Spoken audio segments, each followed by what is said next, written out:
जिंदगी में प्यार करना कितनी खुशी की बात है। कभी कभी प्यार में रोना भी खुशी की बात होती है। तूने अपन से खुशी छीन ली है।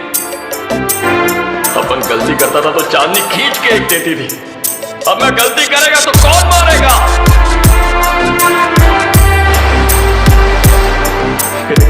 इधर जो लगा है ना वो निकाल दे। बहुत दर्द होता है सारा, वहां पर नहीं।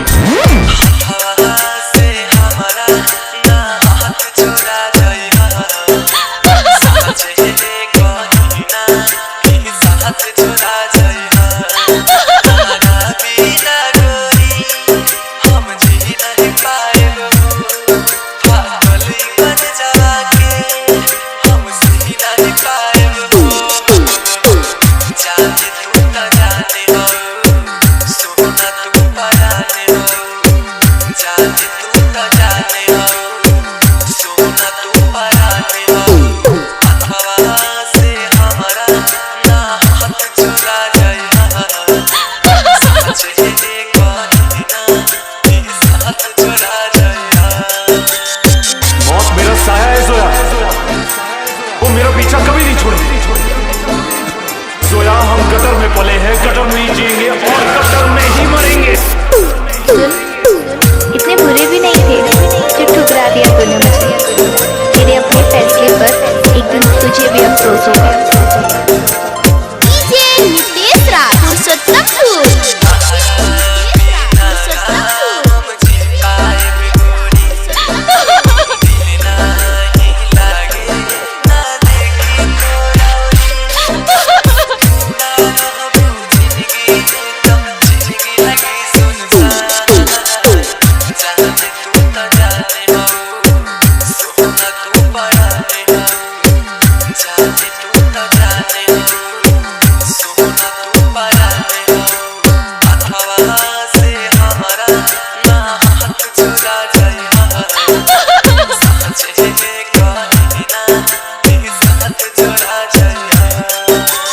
खुशकिस्मत होते हैं वो लोग जो तलाश बनते हैं किसी की, वरना पसंद तो कोई भी किसी को भी कर लेता है। मोहब्बत तभी करो जब उसे निभा सको। बाद में मजबूरी का सहारा लेकर किसी को छोड़ देना वफादारी नहीं होती। सुन, तूने तो मुझसे वादा किया था ना कि तू मेरा साथ कभी नहीं छोड़ेगा, मेरी आंखों में आंसू कभी नहीं आने देगा। कहाँ गए वो तेरे वादे?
दिल टूटा है, जिसको धोखा मिला है, सिर्फ वही अपना हाल समझ सकता है। लोग तो बस कहना जानते हैं। छोड़ो यार, जो गया सो गया। 6205 48 67 34